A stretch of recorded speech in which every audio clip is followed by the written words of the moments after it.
ಗೌರವಾನ್ವಿತರಾದಂತಹ S ನಾಯಕರು ನಮ್ಮ ಜೊತೆ ಇದ್ದಾರೆ. ಅವರ ಮಾತುಗಳನ್ನು ಕೇಳೋದಕ್ಕೆ ಸಂತೋಷ, ಒಂದಷ್ಟು ಜೀವನ ಅನುಭವ ಮತ್ತೆ ನ್ಯಾಯನಿಷ್ಠವಾಗಿ ಅವರು ಮಾತನಾಡುತ್ತಾರೆ. ಅವರ ಮಾತುಗಳಿಗೆ ಕಿವಿಯಾಗೋಣ. ಬನ್ನಿ ಎಸ್ ನಾಯಕ್ ಅವರೇ, ನಿಮ್ಮ ಮಾತುಗಳಿಗಾಗಿ ವಿನಂತಿ.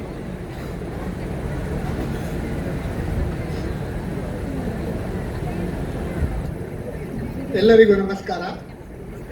SKF ಇಂಡಸ್ಟ್ರಿಯಲ್ ಟ್ರೈನಿಂಗ್ ಸೆಂಟರ್ ಈ ಒಂದು ಗುಡ್ಡೆ ಅಂಗಡಿ ನಮ್ಮ ಜಿ ರಾಮಕೃಷ್ಣ ಆಚಾರ್ ಅವರ ಹುಟ್ಟೂರು.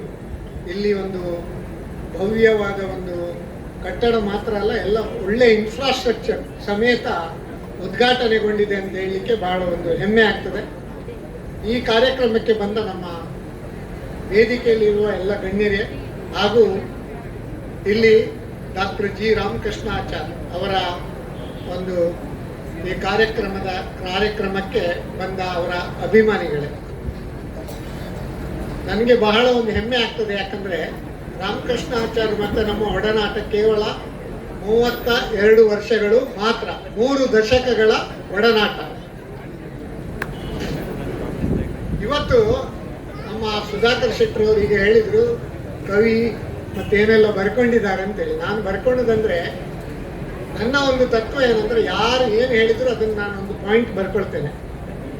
ಋಗ್ವೇದದಲ್ಲಿ ಒಂದು ವಾಕ್ಯ ಉಂಟು, ಆನೋ ಭದ್ರಾಹ ಕೃತವೋ ಎಂತು ವಿಶ್ವತಃ ಅಂತೇಳಿ. ಅಂದ್ರೆ let all Nobel thoughts come from all the sides ಅಂತೇಳಿ. ಪ್ರತಿಯೊಬ್ಬ ವ್ಯಕ್ತಿಯಲ್ಲಿ ಒಂದು ವೈಶಿಷ್ಟ್ಯತೆ ಇರ್ತದೆ, ಪ್ರತಿಯೊಬ್ಬ ಮನುಷ್ಯನಲ್ಲಿ ಒಂದು ಉತ್ತಮ ಯಾವುದಾದ್ರೂ ಒಂದು ಗುಣಗಳಿರ್ತವೆ, ಅದನ್ನು ನಾವು ಪಡೆದುಕೊಳ್ಳುವ ಅಂತೇಳಿ. ಆ ಒಂದು ಚಿಂತನೆಯಿಂದ ನಾನು ಯಾವಾಗಲೂ ಸುಮ್ಮನೆ ಕೂತ್ಕೊಳ್ಳೋದಿಲ್ಲ, ಪೇಪರ್ ಹಿಡ್ಕೊಂಡು ಬರಿತಾ ಇರ್ತೇನೆ. ಅದು ನನ್ನ ಒಂದು ಹವ್ಯಾಸ. ಈ ಒಂದು ಗುಡ್ಡೆ ಅಂಗಡಿ ಇಂಥ ಒಂದು ಪುಟ್ಟ ಗ್ರಾಮದಿಂದ ಸೆಂಟ್ರಲ್ ಅಮೆರಿಕಾ ಅಲ್ಲಿವರೆಗೆ ತಲುಪಿದ ಒಂದು ವ್ಯಕ್ತಿ ಡಾಕ್ಟರ್ ರಾಮಕೃಷ್ಣ ಆಚಾರ್ ಅಂತ ಹೇಳಲಿಕ್ಕೆ ಬಹಳ ಒಂದು ಹೆಮ್ಮೆ ಆಗ್ತದೆ. ಸರ್ವಜ್ಞ ಹೇಳ್ತಾನೆ, ಕಲ್ಲರಳಿ ಹೂವಾಗಿ ಎಲ್ಲರಿಗೆ ಬೇಕಾಗಿ ಮಲ್ಲಿಕಾರ್ಜುನನ ಶಿಖರಕ್ಕೆ ಬೆಳಕಾಗಿ ಬಲ್ಲವರು ಹೇಳಿ ಸರ್ವಜ್ಞ ಅಂತೇಳಿ. ಅಂದ್ರೆ ಇಂಥ ಒಂದು ಪುಟ್ಟ ಗ್ರಾಮದಿಂದ, ಕುಗ್ರಾಮ ಅಂತ ಹೇಳ್ಬೋದು ನಾವು. ಈಗ ಎಲ್ಲ ಗ್ರಾಮಗಳು ಸ್ವಲ್ಪ ಬೆಳೆದಿದ್ದಾವೆ, ಆದ್ರೆ ಆ ಸಂದರ್ಭದಲ್ಲಿ ಆದ್ರೂ ಎಲ್ಲರಿಗೆ ಬೇಕಾಗಿ ಮಲ್ಲಿಕಾರ್ಜುನನ ಶಿಖರಕ್ಕೆ ಬೆಳಕಾಗಿ ಬಲ್ಲವರು ಹೇಳಿ ಸರ್ವಜ್ಞ ಅಂತೇಳಿ. ನಾವು ತುಂಬಾ ಜನರನ್ನು ನೋಡಿರ್ಬೋದು, ದೊಡ್ಡ ದೊಡ್ಡ ಹುದ್ದೆ, IAS ಇರ್ಬೋದು, ದೊಡ್ಡ ದೊಡ್ಡ ಒಂದು ಹುದ್ದೆಗೆ ಹೋಗ್ತಾರೆ, ಕೋಟಿಗಟ್ಟಲೆ ಸಂಪಾದನೆ ಮಾಡ್ತಾರೆ. ಅವರಾಯ್ತು, ಅವರ ಹೆಂಡತಿ ಮಕ್ಕಳಾಯ್ತು, ಅವರ ಮನೆ ಆಯ್ತು, ಬೇರೆಯವರ ಸುದ್ದಿಗೆ ಅವರಿಲ್ಲ. ತುಂಬಾ ಈಗ ನಾವು ಈ ಹೂವು ನೀವು ನಮ್ಗೆ ಕೊಟ್ಟಿದ್ದೀರಿ, ಒಳ್ಳೆ ಹೂ ನೋಡ್ಲಿಕ್ಕೆ ಭಾರಿ ಚಂದ, ಆದ್ರೆ ಪರಿಮಳ ಇಲ್ಲ. ಮನುಷ್ಯನ ವ್ಯಕ್ತಿತ್ವ ಹೇಗಿರ್ಬೇಕಂತ ಹೇಳಿದ್ರೆ, ನಾವು ಪರಿಮಳವನ್ನು ಎಲ್ಲ ಕಡೆಯಲ್ಲಿ ಸೂಸಬೇಕಂತೆ. ಪರಿಮಳವನ್ನು ಯಾವ ರೀತಿ ಸೂಸುವುದು? ನಾವು ನಮ್ಮ ಉತ್ತಮ ಕಾರ್ಯಗಳಿಂದ ನಾವು ಸೂಸಬಹುದು. ಮನುಷ್ಯನಿಗೆ ಜೀವನದಲ್ಲಿ 4 ಭಾಗಗಳಿದ್ದಾವಂತೆ. ಸುಭಾಷಿತಕಾರ ಚೆನ್ನಾಗಿ ಹೇಳ್ತಾರೆ, ಪ್ರಥಮೇ ನಾರ್ಜಿತ ವಿದ್ಯಾ, ದ್ವಿತೀಯೇ ನಾರ್ಜಿತಂ ಧನಂ, ತೃತೀಯೇ ನಾರ್ಜಿತಂ ಪುಣ್ಯಂ, ಚತುರ್ಥೇ ಕಿಂ ಕರಿಷ್ಯತಿ. ಪ್ರಥಮ 25 ವರ್ಷ ಎಷ್ಟು ಸಾಧ್ಯ ಉಂಟು ಅಷ್ಟು ಜ್ಞಾನಾರ್ಜನೆ ಮಾಡಬೇಕಂತೆ. ಕೇವಲ ಶಾಲೆಯಲ್ಲಿ ಹೋಗಿ ಕಲಿಯುವುದು ಮಾತ್ರ ಅಲ್ಲ, ಜೀವನ ಪಾಠವನ್ನು ಕೂಡ ನಾವು ಕಲಿಬಹುದು. ಈಗಿನ ಮಕ್ಕಳಿಗೆ ಕೇವಲ ಪಠ್ಯ ಪುಸ್ತಕ ಬೈಹಾರ್ಟ್ ಮಾಡುವುದನ್ನು ಮಾತ್ರ ನಮ್ಮ ವಿದ್ಯಾಸಂಸ್ಥೆಗಳು ಹೇಳಿಕೊಟ್ಟಿದ್ದೇವೆ, ಬೇಸರ ಮಾಡಬೇಡಿ. ವ್ಯಕ್ತಿತ್ವ ವಿಕಸನಕ್ಕೆ ಪರಿಪೂರ್ಣವಾದ ಒಂದು ಅಧ್ಯಯನ ಬೇಕಾಗಿದೆ. ಎಷ್ಟು ಜನ ಪೇಪರ್ ಓದ್ತೇವೆ, ಎಷ್ಟು ಜನ ಹಾಡನ್ನು ಕೇಳಿ ಆನಂದ ಪಡುತ್ತೇವೆ, ಎಷ್ಟು ಜನ ವೃತ್ತಿಯಲ್ಲಿ ಯಾವುದಿದ್ರು ಪ್ರವೃತ್ತಿಯಲ್ಲಿ ಮಿಂಚಿದ್ದಾರೆ, ಅದು ಕೂಡ ಇಂಪಾರ್ಟೆಂಟ್. ವ್ಯಕ್ತಿತ್ವ ವಿಕಸನ ಸಂಪೂರ್ಣವಾಗಬೇಕಾದ್ರೆ ಎಲ್ಲ ವಿಷಯದಲ್ಲಿ ಕೂಡ ಅಭಿರುಚಿ ಬೇಕು. ಮಂಕುತಿಮ್ಮ ಹೇಳ್ತಾನೆ, ಮನುಷ್ಯನ ವ್ಯಕ್ತಿತ್ವ ಹೇಗಿರಬೇಕು? ಸ್ಮಿತವಿರಲಿ ವದನದಲ್ಲಿ, ಕಿವಿಗೆ ಕೇಳಿಸದಿರಲಿ, ಹಿತವಿರಲಿ ವಚನದಲ್ಲಿ, ರಥವ ಬಿಡದಿರಲಿ, ಮಿತವಿರಲಿ ಮನಸ್ಸಿನ ಉದ್ವೇಗದಲ್ಲಿ ಭೋಗದಲ್ಲಿ, ಅತಿ ಬೇಡವೆಲ್ಲಿಯೂ ಮಂಕುತಿಮ್ಮ. ಮನುಷ್ಯನ ವ್ಯಕ್ತಿತ್ವ ಹೇಗಿರ್ಬೇಕು? ವದನಂ ಪ್ರಸಾದ ಸದನಂ ಸದಯಂ ಹೃದಯಂ ಸುಧಾಮುಚೋ ವಾಚಃ ಕರಣಂ ಪರೋಪಕರಣಂ ಯೇಷಾಂ ಕೇಶಾಂ ನತೆ ವಂದ್ಯಾಹ. ಇದನ್ನು ಯಾಕೆ ಹೇಳಿದ್ದಾರೆ ಅಂದ್ರೆ ರಾಮಕೃಷ್ಣ ಆಚಾರ್ಯರಲ್ಲಿ ಎಲ್ಲ ಗುಣ ಉಂಟು ಅಂತ. ವದನಂ ಪ್ರಸಾದ ಸದನಂ, ಯಾರ ಮುಖವು ಪ್ರಸನ್ನತೆಯಿಂದಿರ್ತದೋ, ಸದಯಂ ಹೃದಯಂ, ಯಾರ ಹೃದಯವು ಸಹೃದಯ ಆಗಿರ್ತದೋ, ಸುಧಾಮುಚೋ ವಾಚಃ, ಯಾರ ಮಾತುಗಳು ಸವಿ ಮಾತುಗಳಾಗಿರುತ್ತವೆಯೋ, ಕರಣಂ ಪರೋಪಕರಣಂ, ಯಾರ ಅಂತಃಕರಣವು ಪರೋಪಕಾರಕ್ಕಾಗಿ ಮಿಡಿಯುತ್ತಾ ಇರ್ತದೋ. ಯಾಕಂದ್ರೆ ಇಲ್ಲಿ ತಮ್ಮ ಹುಟ್ಟೂರಿನಲ್ಲಿ ಒಂದು ಫ್ರೀ ಆಗಿ ಕಾರ್ಯಕ್ರಮ ಮಾಡೋದು, ಯಾರು ಎಷ್ಟು ಹಣ ಸಂಪಾದನೆ ಮಾಡೋದು, ಪ್ರತಿಯೊಂದು ಈಗ ದುಡ್ಡಿನ ಕ್ಯಾಲ್ಕುಲೇಷನ್ ಅಲ್ಲಿ ಇರುವುದು. ಆದ್ರೆ ಆ ಒಂದು ಕ್ಯಾಲ್ಕುಲೇಷನ್ ಮಾಡಲಿಲ್ಲ. ಯೇಷಾಂ ಕೇಶಾಂ ನತೆ ವಂದ್ಯಾಹ, ಇಂಥ ವ್ಯಕ್ತಿಗಳು ಎಲ್ಲರಿಂದಲೂ ಗೌರವಿಸಲ್ಪಡುತ್ತಾರೆ. ಅಂದ್ರೆ ಪ್ರಥಮೇ ನಾರ್ಜಿತ ವಿದ್ಯಾ, ಪ್ರಥಮ 25 ವರ್ಷ ಎಷ್ಟು ಸಾಧ್ಯ ಉಂಟು ಜ್ಞಾನಾರ್ಜನೆ ವಿದ್ಯಾರ್ಜನೆ ಮಾಡಬೇಕು. ದ್ವಿತೀಯ ನಾರ್ಜಿತಂ ಧನಂ, ವಾಮ ಮಾರ್ಗದಿಂದಲ್ಲ, ethical way of doing money, ಆ ರೀತಿಯಲ್ಲಿ ನಾವು ಸಂಪಾದನೆ ಮಾಡಬೇಕಾಗ್ತದೆ. ಅಂದ್ರೆ ಯಾವುದು the best way of doing charity is to pay due taxes ಅಂತ ಹೇಳ್ತೇವೆ ನಾವು. ಎಸ್ಕೆಎಫ್ ಸಂಸ್ಥೆ ಇಷ್ಟು ಬೆಳೆದು ಬಂದದ್ದು ಯಾಕಂದ್ರೆ ನಂಬರ್ 2 ವ್ಯವಹಾರ ಮಾಡಲಿಲ್ಲ. ಪ್ರತಿಯೊಂದು GST ಅನ್ನು ಕಟ್ಟಿ, ಪ್ರತಿಯೊಂದು ವರ್ಷ ಕ್ಲಪ್ತ ಸಮಯದಲ್ಲಿ ಇನ್ಕಮ್ ಟ್ಯಾಕ್ಸ್ ಕಟ್ಟಿ, ಎಲ್ಲ ತಮ್ಮ ಎಂಪ್ಲಾಯೀಸ್ ಇರಬಹುದು ಅವರ ಉದ್ಯಮಿಗಳಿಗೆ ಅತಿ ಉತ್ತಮ ರೀತಿಯಲ್ಲಿ ಸಂಭಾವನೆ, ಉತ್ತಮ ಒಂದು ಜೀವನ ಶೈಲಿಯನ್ನು ಕೊಟ್ಟು ಬೆಳೆದಿದ್ದಾರೆ ಅಂತ ಹೇಳಲಿಕ್ಕೆ ಬಹಳ ಒಂದು ನಾವು ಹೆಮ್ಮೆ ಆಗ್ತದೆ. ಇವರಿಗೆ ಟಾಟಾ ಗ್ರೂಪಿನವರಿಗೆ ನಾವು ಕಂಪೇರ್ ಮಾಡಬಹುದು. ತುಂಬಾ ಗ್ರೂಪಿನವರು ಇದ್ದಾರೆ, ಅಂಬಾನಿ ಇದ್ದಾರೆ, ರಿಲಯನ್ಸ್, ಅದಾನಿ ಇದ್ದಾರೆ. ಆದರೆ ಜನರು ಟಾಟಾ ಗ್ರೂಪಿಗೆ ಯಾಕೆ ಮನ್ನಣೆ ಕೊಡ್ತಾರೆ? ಯಾಕಂದ್ರೆ ಟಾಟಾ ಗ್ರೂಪಿನವರು ಎಥಿಕಲ್ ಪ್ರಾಕ್ಟೀಸ್, ಅವರು ಮಾತ್ರ ಬೆಳೆಯುವುದಲ್ಲ, ಅವರೊಂದಿಗೆ ಇತರರು ಬೆಳೆಯಬೇಕು, ಆ ಒಂದು ನಿಟ್ಟಿನಲ್ಲಿ ಯೋಚನೆ ಮಾಡ್ತಾರೆ. ಆಯ್ತು. ತೃತೀಯೇ ನಾರ್ಜಿತಂ ಪುಣ್ಯಂ, ಪ್ರಥಮ ಭಾಗದಲ್ಲಿ ಸಂಪಾದನೆ ಮಾಡಿದ ಜ್ಞಾನ, ದ್ವಿತೀಯ ಭಾಗದಲ್ಲಿ ಸಂಪಾದನೆ ಮಾಡಿದ ಹಣ, ಇದನ್ನು ಒಟ್ಟು ಮಾಡಿ ತೃತೀಯ ಭಾಗದಲ್ಲಿ ಪುಣ್ಯ ಸಂಪಾದನೆ ಮಾಡಬೇಕಂತೆ. ಪುಣ್ಯ ಸಂಪಾದನೆ ಹೇಗೆ? ಪುಣ್ಯ ಸಂಪಾದನೆ ಅಂದ್ರೆ ಕೇವಲ ಒಂದು ಡೊನೇಷನ್ ಕೊಟ್ಟ ಕೂಡಲೇ ಪುಣ್ಯ ಸಂಪಾದನೆ ಆಗುದು.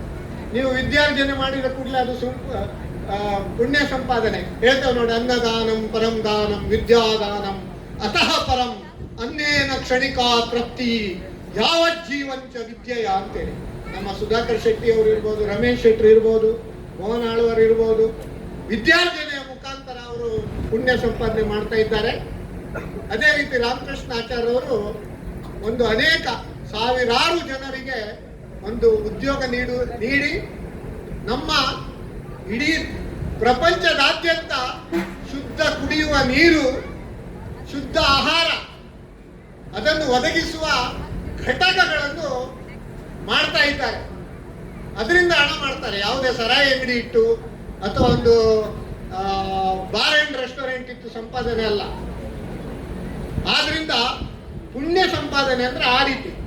ಇದು ಮಾಡಿದ್ರೆ ಚತುರ್ಥೇ ಕಿಂ ಕರಿಷ್ಯತಿ, 4ನೇ ಭಾಗದಲ್ಲಿ ನಾವು ಏನು ತಾನೇ ಮಾಡಲಿಕ್ಕೆ ಸಾಧ್ಯ. ಪ್ರತಿಯೊಬ್ಬರು ಇಂಟ್ರೋಸ್ಪೆಕ್ಟ್ ಮಾಡಬೇಕು. ನಾವು ನಮ್ಮ ಮಕ್ಕಳಿಗೆ ಆಸ್ತಿ ಮಾಡುವುದಲ್ಲ, ಮಕ್ಕಳನ್ನು ಆಸ್ತಿಯನ್ನಾಗಿ ಮಾಡಬೇಕು. ಪುರಂದರದಾಸರು ಹೇಳ್ತಾರೆ, ಅಲ್ಲಿದೆ ನಮ್ಮ ಮನೆ, ಇಲ್ಲಿರುವುದೆಲ್ಲ ಸುಮ್ಮನೆ. ಆದ್ರೆ ನಾವೇನ್ ಎಣಿಸ್ತೇವೆ, ಇಲ್ಲಿದೆ ನಮ್ಮ ಮನೆ, ಅಲ್ಲಿರುವುದೆಲ್ಲ ಸುಮ್ಮನೆ. ಹೋಗುವಾಗ ಯಾವುದು ಕೊಂಡೋಗುದಿಲ್ಲ.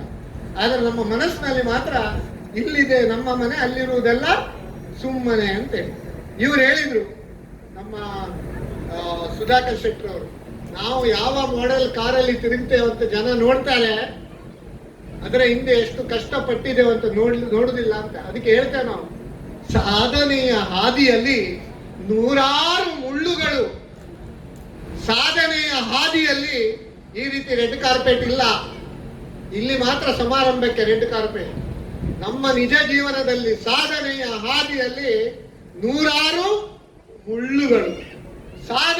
ಹಾದಿಯಲ್ಲಿ ನೂರಾರು ಅಡಚಣೆಗಳು, ಸಾಧಿಸಿದವನಿಗೆ ಅವೆಲ್ಲ ಸುಳ್ಳುಗಳು. ಸಾಧಿಸಿದ್ದೀರಿ ನೀವಿಂದು ಯಶಸ್ಸಿನ ಏಣಿ, ಅರ್ಹವಾಗಿಯೇ ಸಂದಿದೆ ನಿಮಗೆ ಗೌರವ ಡಾಕ್ಟರೇಟ್ ಎಂಬ ಶ್ರೇಣಿ ಅಂತ ಹೇಳಿಕ್ಕೆ ನನಗೆ ಬಹಳ ಒಂದು ಹೆಮ್ಮೆ ಆಗ್ತದೆ. ತುಂಬಾ ಕಡೆಯಲ್ಲಿ ಮಾಡಬಹುದು, ಮೂಡುಬಿದ್ರೆಯಲ್ಲಿ ಮಾಡಿದೆ, ಇಲ್ಲೇ ಹುಟ್ಟೂರಲ್ಲಿ ಯಾಕೆ ಮಾಡಿದ್ರಿ ಅಂತ.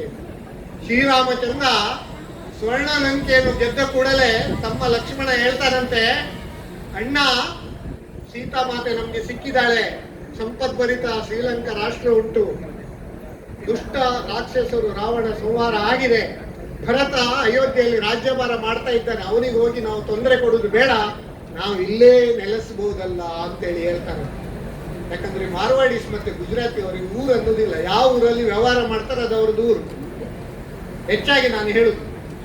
ಆದ್ರೆ ಶ್ರೀರಾಮಚಂದ್ರ ಲಕ್ಷ್ಮಣಿಗೆ ಹೇಳ್ತಾರಂತೆ, ಅಪಿ ಸ್ವರ್ಣಮಯಿ ಲಂಕಾ ನಾಮೇ ಲಕ್ಷ್ಮಣ ರೋಚತೆ ಜನನಿ ಜನ್ಮ ಭೂಮಿಶ್ಚ ಸ್ವರ್ಗಾದಪಿ ಗರಿಯಸಿ. ಎಷ್ಟು ಸಂಪದ್ಭರಿತ ಇರಬಹುದು ಮೂಡುಬಿದ್ರೆ, ಎಷ್ಟು ಸಂಪದ್ಭರಿತ ಇರಬಹುದು ಬೇರೆ ಪ್ರದೇಶ, ಆದ್ರೆ ಜನನಿ ಜನ್ಮಭೂಮಿಶ್ಚ ಗುಡ್ಡೆ ಅಂಗಡಿಯಲ್ಲಿ ಒಂದು ಮಾಡಿದ ಒಂದು ಈ ಕಾರ್ಯಕ್ರಮ, ಈ ಒಂದು ಕಾರ್ಯ, ಅದು ನಿಜವಾಗಿ ಒಂದು ಶ್ಲಾಘನೀಯ ಕಾರ್ಯಕ್ರಮ ಅಂತ ಹೇಳ್ತಿದ್ದೆ. ನಾನು ಬಹಳ ಒಂದು ಹೆಮ್ಮೆ ಆಗ್ತದೆ. ವೃತ್ತಿಯಲ್ಲಿ ಏನೇ ಇರಲಿ, ಪ್ರತಿಯೊಬ್ಬರಿಗೆ ಪ್ರವೃತ್ತಿ ಬೇಕು. ನಿವೃತ್ತಿ ಆಗುವ ಮುಂಚೆ ವೃತ್ತಿ ಮತ್ತೆ ಪ್ರವೃತ್ತಿಯಲ್ಲಿ ನಾವು ಉತ್ತಮ ಒಂದು ಸಾಧನೆಯನ್ನು ಮಾಡಬೇಕು. ಅದನ್ನು ನೀವು ಮಾಡ್ತಾ ಇದ್ದೀರಿ.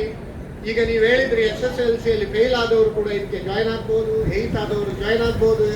SSLC ಮಕ್ಕಳ ಇದು ತಂದೆ ತಾಯಂದಿರಿಗೆ ಮ್ಯಾಥ್ಸಿನಲ್ಲಿ 100ರಲ್ಲಿ 100 ತೆಗೆದವ ಮಾತ್ರ ಹುಷಾರಲ್ಲ. ಪ್ರತಿಯೊಬ್ಬ ವ್ಯಕ್ತಿಯಲ್ಲಿ ಒಂದು ವೈಶಿಷ್ಟ್ಯತೆ ಉಂಟು. ಅದಕ್ಕೆ ಹೇಳ್ತಾರೆ ಸುಭಾಷಿತಕಾರ, ಅಮಂತ್ರಂ ಅಕ್ಷರಂ ನಾಸ್ತಿ ನಾಸ್ತಿ ಮೂಲಂ ಅನೌಷಧಂ ಅಯೋಗ್ಯ ಪುರುಷೋ ನಾಸ್ತಿ ಯೋಜಕಃ ತತ್ರ ದುರ್ಲಭ. ಅಂದ್ರೆ there is no useless person, he or she is used less ಅಂತೇಳಿ. ಅಂದ್ರೆ ಪ್ರತಿಯೊಬ್ಬರಿಗೆ ಪ್ರತಿಯೊಂದು ವಿಷಯದಲ್ಲಿ ಜ್ಞಾನ ಉಂಟು. ನಮ್ಮ ವಿಶ್ವಕರ್ಮ ಕಲಾ ಪರಿಷತ್, ನಮ್ಮ ಗುರುದಾಸ್ ಅವರು ಬಂದಿದ್ದಾರೆ, ಎದ್ದು ನಿಲ್ಲಿ, ಅಷ್ಟು ದೂರದಿಂದ ಬಂದಿದ್ದಾರೆ. ವಿಶ್ವಕರ್ಮ ಕಲಾ ಪರಿಷತ್ ಮುಖಾಂತರ ಅನೇಕ ಪ್ರತಿಭೆಗಳನ್ನು ಹೊರತರುವಂತ ಕಾರ್ಯಕ್ರಮ ಅವರು ಮಾಡ್ತಾ ಇದ್ದಾರೆ ಅಂತ ಹೇಳಲಿಕ್ಕೆ ಬಹಳ ಒಂದು ಹೆಮ್ಮೆ ಆಗ್ತದೆ. ಪ್ರತಿಯೊಂದು ವ್ಯಕ್ತಿಯಲ್ಲಿ, ಪ್ರತಿಯೊಬ್ಬ ವ್ಯಕ್ತಿಯಲ್ಲಿ ವೈಶಿಷ್ಟ್ಯತೆ ಉಂಟು. ಆ ವೈಶಿಷ್ಟ್ಯತೆಗೆ ನಾವು ಪ್ರಾಶಸ್ತ್ಯ ಕೊಡುವ. ತಂದೆ ತಾಯಿಗಳು ಸಿಬ್ಲಿಂಗ್ ರೈವಲ್ರಿ, ಅಣ್ಣ ತಮ್ಮಂದಿರೊಂದಿಗೆ ಅಕ್ಕ ತಂಗಿಯವರೊಂದಿಗೆ ಕಂಪೇರ್ ಮಾಡಬೇಡಿ, ನೆರೆಮರೆಯವರೊಂದಿಗೆ ಕಂಪೇರ್ ಮಾಡಬೇಡಿ. ಪ್ರತಿಯೊಬ್ಬ ಮಗು ಕೂಡ ಮುತ್ತು ರತ್ನ ವೈಡೂರ್ಯ. ಅವರಿಗೆ ಆದಷ್ಟು ಹೆಚ್ಚಿನ ಒಂದು ಏನ್ ಹೇಳ್ತಾರೆ ಮುಂದೆ ಭವಿಷ್ಯ ಉಂಟು. ಅದನ್ನು ಆ ನಿಟ್ಟಿನಲ್ಲಿ ನೀವು ಅವರನ್ನು ಬೆಳೆಸಬೇಕು ಅಂತ ಹೇಳ್ತೇವೆ. ಈ ಒಂದು ಕಾರ್ಯದಲ್ಲಿ ನನ್ನ ಒಂದು ಅನಿಸಿಕೆ ಏನಂದ್ರೆ, ಇದು ಬಹಳ ಸಣ್ಣದಾಯ್ತು.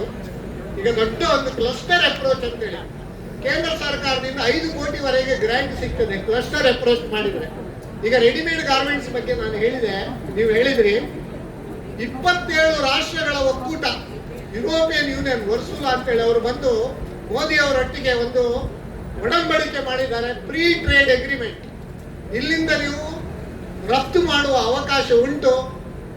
ನೂರಾರು ಜನರಿಗೆ, ಸಾವಿರಾರು ಜನರಿಗೆ ಉದ್ಯೋಗ ನೀಡುವಂತಹ ಒಂದು ದೊಡ್ಡ ಸಂಸ್ಥೆ. ಮೂಡುಬಿದ್ರೆಯಲ್ಲಿ ಎಷ್ಟು ದೊಡ್ಡದು ಎಸ್ಕೇಪ್ ಮಾಡಿದಿರಿ, ಅದಕ್ಕಿಂತ ದೊಡ್ಡ ಸಂಸ್ಥೆ ಗುಡ್ಡೆ ಅಂಗಡಿಯಲ್ಲಿ ನೀವು ಮಾಡಬಹುದು, ಮಾಡಬೇಕು ಅಂತೇಳಿ ಹೇಳಿ ಅದಕ್ಕೆ ಏನು ಸಹಕಾರ ಮಾಡಲಿಕ್ಕೆ ನಾನು ಸಿದ್ಧವಿದ್ದೇನೆ ಅಂತ ಹೇಳ್ತೇನೆ. ಅದೇ ರೀತಿ ಕೊನೆಯದಾಗಿ ನಾನೊಂದು ಹೇಳ್ತೇನೆ, ರಾಮಕೃಷ್ಣಾಚಾರ್ಯ ಬಗ್ಗೆ ಇಲ್ಲೇ ಒಂದು ಸಣ್ಣ ಚುಟುಕು ಬರೆದತ್ತ. ಶುದ್ಧ ನೀರು ಹಾಗೂ ಆಹಾರ ಸಂಸ್ಕರಣ ಘಟಕಗಳ ಹರಿಕಾರ ವಿಶ್ವಕರ್ಮ ಸಮಾಜದ ನೇತಾರ. ಯಾರು ವಿಶ್ವಕರ್ಮ ಸಮಾಜದವರು ಕೈ ಚಪ್ಪಾಳೆ ತಟ್ಟಲೇ ಇಲ್ಲ. ವಿಶ್ವಕರ್ಮ ಸಮಾಜದ ನೇತಾರ, ಗುಡ್ಡೆ ಅಂಗಡಿಯ ಮಂದಾರ, ಸಾವಿರಾರು ಉದ್ಯೋಗಿಗಳ ಆಶ್ರಯಕಾರ, SKF ಸಮೂಹ ಸಂಸ್ಥೆಗಳ ಗುರಿಕಾರ. ಇದು ಡಾಕ್ಟರ್ ರಾಮಕೃಷ್ಣ ಆಚಾರ್ಯ. ನಿಮಗಿದು ನನ್ನ ಪ್ರೀತಿಯ ನಮಸ್ಕಾರ ಅಂತೇಳಿ ಮಾತಾಡಲಿಕ್ಕೆ ಅವಕಾಶ ಕೊಟ್ಟದಕ್ಕೆ ಧನ್ಯವಾದ. ನಾನು ಇವತ್ತೊಂದು ತೀರ್ಮಾನ ಮಾಡಿದ್ದೇನೆ, ಏನು ಅಂದ್ರೆ ಇನ್ನು ಯಾವ ಕಾರ್ಯಕ್ರಮ SS ನಾಯಕರು ಇರ್ತಾರೆ ಅವ್ರಿಗೆ ಧನ್ಯವಾದ ಹೇಳಬೇಕು, ಅವ್ರ ಬಗ್ಗೆ ಕವನ ಬರದೇ ಧನ್ಯವಾದ ಹೇಳೋದು ಅಂತ ತೀರ್ಮಾನ ಮಾಡಿದ್ದೇನೆ. ಹಾಗಾಗಿ ಇವತ್ತು ಗೊತ್ತಾಯ್ತು ಅದೊಂದು ಪ್ರೇರಣೆ ಅಂತ ನಾನು ಭಾವಿಸ್ತೇನೆ. SS